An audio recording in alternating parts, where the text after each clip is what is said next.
మంచిర్యాల జిల్లా కేంద్రంలో BJP party జిల్లా కార్యాలయంలో శనివారం విలేకరుల సమావేశం నిర్వహించారు. ఈ సందర్భంగా బీజేపీ పార్టీ జిల్లా ఉపాధ్యక్షుడు యనగంధల కృష్ణమూర్తి మాట్లాడుతూ కాంగ్రెస్ పార్టీ ఎన్నికల ముందు అధికారం రాగానే డిసెంబర్ 9న రైతులకి 2 లక్షల రుణమాఫీ చేస్తారని హామీ ఇచ్చి రైతుల ఓట్లతో అధికారంలోకి వచ్చాక ఇప్పటి వరకు కూడా పూర్తి స్థాయిలో రుణమాఫీ ఎందుకు చేయలేదని ప్రశ్నించారు. రాష్ట్రంలో 47 లక్షల రైతుల రుణమాఫీ చేయాల్సింది ఉండగా నేటి వరకు కేవలం 22 లక్షల మందికి మాత్రమే రుణమాఫీ చేశారని అన్నారు. రుణమాఫీకి కావాల్సిన బడ్జెట్ 31,000 కోట్లు అవసరం ఉండగా నేటి వరకు 18,000 కోట్ల రూపాయలు మాత్రమే నిధులు విడుదల చేశారు. ఆగస్టు 15వ తారీఖు వరకు రుణమాఫీ పూర్తి స్థాయిలో మాఫీ చేస్తామని చెప్పిన ప్రభుత్వం నేటి వరకు కూడా రైతులకి రుణమాఫీ అయినట్లు బ్యాంకుల్లో వారి అకౌంట్లో డబ్బులు పడకపోవడంతో రైతులు బ్యాంకుల చుట్టూ తిరుగుతున్నారన్నారు. ఈ కార్యక్రమంలో జిల్లా కిసాన్ మోర్చా అధ్యక్షులు మాధవరపు వెంకట రమణారావు, ఓబీసీ మోర్చా రాష్ట్ర నాయకులు మోటపల్కుల తిరుపతి, ముదం మల్లేష్, కిసాన్ మోర్చా బీజేపీ నాయకులు పచ్చ వెంకటేశ్వర్లు, గాజుల భాస్కర్, రవీందర్, దేవేందర్, రమేష్,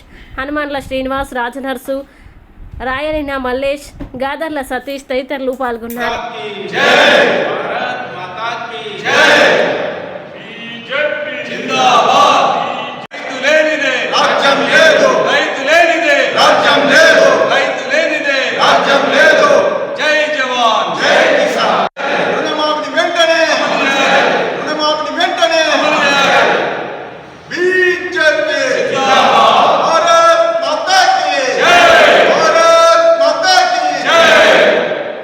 గత ఎన్నికల్లో రేవంత్ రెడ్డి గారు పిసిసి అధ్యక్షుని హోదాలో మేము కాంగ్రెస్ అధికారంలోకి వస్తే డిసెంబర్ 9 రోజున మీకు 2 లక్షల రుణమాఫీ చేస్తాము, మీరు బ్యాంకులో వెళ్ళి రుణాలు తీసుకోమని చెప్పేసి వారు హామీ ఇవ్వడం జరిగింది.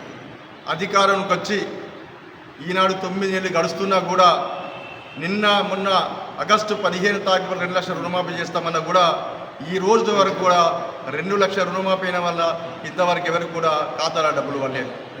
₹1,00,000 రుణమాఫీ లేదు. ఇప్పటికి మొన్న భారతీయ జనతా పార్టీ రచ్చబండ కార్యక్రమం పెట్టి హాజీపూర్ మండలం పర్తంపల్లి పెడితే అక్కడి రైతులు చెప్తున్నారు 30,000 నుంచి 60,000 రూపాయలు లోను తీసుకున్న రైతులకు కూడా ఈ రోజు వరకు కూడా వారు రుణమాఫీ కాలేదంటే రుణమాఫీ పైన ఈ ప్రభుత్వానికి ఎంత చిత్తశుద్ధి ఉందో ఇది తెలియపరుస్తుంది. ఇప్పటికైనా ఈ ప్రభుత్వం పాలాభిషేకాలు ఫ్లెక్సీలతో పాలాభిషేకాలు చేసుకోవడం మానేసి రుణమాఫీ చిత్తశుద్ధి పెట్టాలి. రుణమాఫీకి డబ్బులు లేవు కానీ రుణమాఫీ చేసినామని చెప్పి ప్రభుత్వము ఏదైతే ప్రచారం చేసుకున్నదో ఆ ప్రచారానికే ఈనాటి వరకు ప్రభుత్వము సుమారుగా 300 కోట్ల రూపాయలు ప్రభుత్వ సొమ్మును ప్రచారానికి ఖర్చు పెట్టింది. కానీ రుణమాఫీకి మాత్రం పూర్తి స్థాయిలో రుణమాఫీ చేయలేదు. ఇందులో రుణమాఫీ చేయాలంటే రేషన్ కార్డు అంటున్నారు, రకరకాలుగా నిబంధనలు పెడుతున్నారు. నిబంధనలు కాదు నాయన, నువ్వు ఎన్నికల ముందు ఎలాంటి బేషరతుగా అందరి అర్హులైన వారికి లోన్ తీసుకున్న ప్రతి ఒక్క రైతుకు 2 లక్షల వరకు రుణమాఫీ చేస్తామని హామీ ఇచ్చావో బేషరతుగా అదే రుణమాఫీని అమలు చేయాలి తప్ప ఈ షరతులతో రైతులను మోసం చేసే విధానాన్ని ఎండగడుతున్నది భారతీయ జనతా పార్టీ. ఇప్పటికైనా ప్రభుత్వం వెంటనే అర్హులైన వారికి తమ ఖాతాల్లో వెంటనే డబ్బులు వేసి తమ చిత్తశుద్ధి నిర్మించుకోవాలని భారతీయ జనతా పార్టీ జిల్లా పార్టీ తరఫున మేము డిమాండ్ చేస్తాం. జరిగినటువంటి అసెంబ్లీ ఎన్నికలలో కాంగ్రెస్ పార్టీ ఏదైతే రైతుల పక్షాన వాగ్దానం చేసినటువంటి రైతు రుణమాఫీ ఏదైతే ఉందో ఆ ఎలక్షన్లో కేసీఆర్ ఇచ్చినటువంటి వాగ్దానాల కంటే ఇంకా పదంతలు పెంచి రేవంత్ రెడ్డి గారు నేను ముఖ్యమంత్రి అయితే కాంగ్రెస్ అధికారంలోకి వచ్చినట్టయితే అంటూ కళ్ళబొల్లి మాటలు చెప్తూ 420 మోసం చేశాడు. రైతుల విషయంలో ఏ పార్టీ అయినా కూడా మరి మోసం చేస్తూనే వస్తూ ఉంది. డిసెంబర్ 9 వరకు ఏ రైతు అయితే 2 లక్షల రూపాయలు తీసుకుంటాడో తీసుకొని వాళ్ళు వెళ్ళండి, నేను అధికారంలోకి వస్తున్నా 2 లక్షల రూపాయలు ఎలాంటి కండిషన్లు లేకుండా ప్రతి రైతుకు రుణమాఫీ చేస్తా అని చెప్పినటువంటి మరి ముఖ్యమంత్రి గారు ఒక కుటుంబంలో 2 లక్షలే అనే అటువంటి ఒక నిబంధన పెట్టాడు. దానికి ఒక రేషన్ కార్డు అని నిబంధన పెట్టాడు. చాలామందికి ఇప్పటి వరకు కూడా ఈ యొక్క మా హాజీపూర్ మండలనే కాదు ఓవరాల్ తెలంగాణ ప్రాంతంలో 2 లక్షల రుణమాఫీ తీసుకున్నటువంటి ఏదైతే రైతులు ఉన్నారో చాలామందికి దాదాపు 90% రుణమాఫీ కాలేదు. సంబంధిత అధికారుల దగ్గరికి పోతే అయ్యా ఏం లేదు, డిసెంబర్ 9 తారీఖు వరకు 2 లక్షల లోపు ఉన్న వాళ్ళకు మాత్రమే రుణమాఫీ ఇస్తున్నాం. మీది వడ్డీ అసలు కలిపి 2,10,000 అయినా 2,20,000 అయినా మీకు రుణమాఫీ రాదు అని చెప్పి నిక్కచ్చిగా అధికారులు చెప్పడం జరుగుతూ ఉంది. అసలు 2 లక్షల రుణమాఫీ నువ్వు ఇచ్చేది ఏదైతే ఉందో 2 లక్షల రుణమాఫీ ఇచ్చినట్టయితే ఆ మిగతా వడ్డీ కానీ ఇంకేదన్నా కానీ ఆ రైతు కట్టుకునేటువంటి పరిస్థితి ఉంటుంది.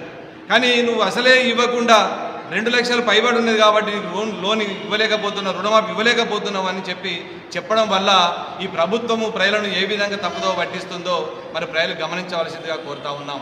ఇది ప్రభుత్వం అనేది ఒక జవాబుదారితనంగా ఉండాలి. తర్వాత ఆఫీసర్లకు ఒక ఎజెండా సర్క్యులర్ అనేది పంపించాలి. అసలు అధికారులకు తెలియదు, ఇక్కడ ఉన్నట్టు బ్యాంక్ అధికారులకు తెలియదు. బ్యాంక్ అధికారుల దగ్గరికి పోతే వ్యవసాయ అధికారుల దగ్గరికి పోమంటారు, వ్యవసాయ అధికారుల దగ్గరికి పోతే మాకు సర్క్యులేషన్ రాలేదంటారు. అసలు ఏంది అని అంటే 2 లక్షల లోపు ఉన్నటువంటి డిసెంబర్ లోపల 2 లక్షల లోను తీసుకున్న వాళ్ళకు మాత్రమే, అది కుటుంబానికి ఒక్కరికి మాత్రమే, అది రేషన్ కార్డు ఉండాలి, ఇవన్నీ ఉన్న వాళ్ళకు మాత్రమే రుణమాఫీ ఇస్తామని చెప్పడం జరుగుతూ ఉంది. మరి గత పాలకులు ఏదైతే బీఆర్ఎస్ పార్టీ కావచ్చు, గతంలో ఉన్నటువంటి పార్టీలు కావచ్చు, రేషన్ కార్డులు ఇవ్వలేనటువంటి పరిస్థితుల దుస్థితిలో ఉంది. మరి రేషన్ కార్డు లేనటువంటి రైతు మరి ఎక్కడికి ఒకటి రేషన్ కార్డు. కాబట్టి మా యొక్క భారతీయ జనతా పార్టీ డిమాండ్ ఏంటిది అని అంటే, ఎన్ని కుటుంబాలు ఉన్నాయో ప్రతి కుటుంబంలో ఎంతమంది లోన్ తీసుకున్నారో అంతమందికి నువ్వు హామీ ఇచ్చావు, దేవుళ్ళ మీద ఒట్టేసినావు. అయ్యా రేవంత్ రెడ్డి గారు హిందూ దేవుళ్ళు అంటే చులకననా? పోషవతల్లు అన్నావు, మైషావతల్లు అన్నావు, రాయరాజేశ్వరుడు అన్నావు, తర్వాత సమ్మక్క సారక్క అన్నావు, శ్రీశైలం మల్లికార్జునుడు అన్నావు. ఇన్ని దేవుళ్ళ మీద ఒట్లేసి మరి ఈ విధంగా రైతులను కూడా ఒట్లేసి మోసం చేసినటువంటి ఏకైక ముఖ్యమంత్రి ప్రపంచంలో దేశాలు ఎవరైనా ఉన్నారా అంటే ఈ తెలంగాణ ముఖ్యమంత్రి రేవంత్ రెడ్డి గారని, కాంగ్రెస్ ముఖ్యమంత్రి అని చెప్పక తప్పడం లేదు. అయ్యా దయచేసి ఏదైతే అమలు చేస్తారో అమలు చేసి హామీలు ఇచ్చి దేవుళ్ళ మీద ఒట్టేయరు తప్ప మీరు వేసేటువంటి ఒట్లతోటి ఈ హిందువుల యొక్క మనోభావాలు దెబ్బతినే పరిస్థితికి వస్తుంది. కాబట్టి ఏదైతే మీరు హామీ ఇచ్చారో హామీ కట్టుబడి అమలు చేస్తారని ఆశిస్తూ ఈ అవకాశం ఇచ్చినటువంటి భారతీయ జనతా పార్టీకి ధన్యవాదాలు తెలుపుతూ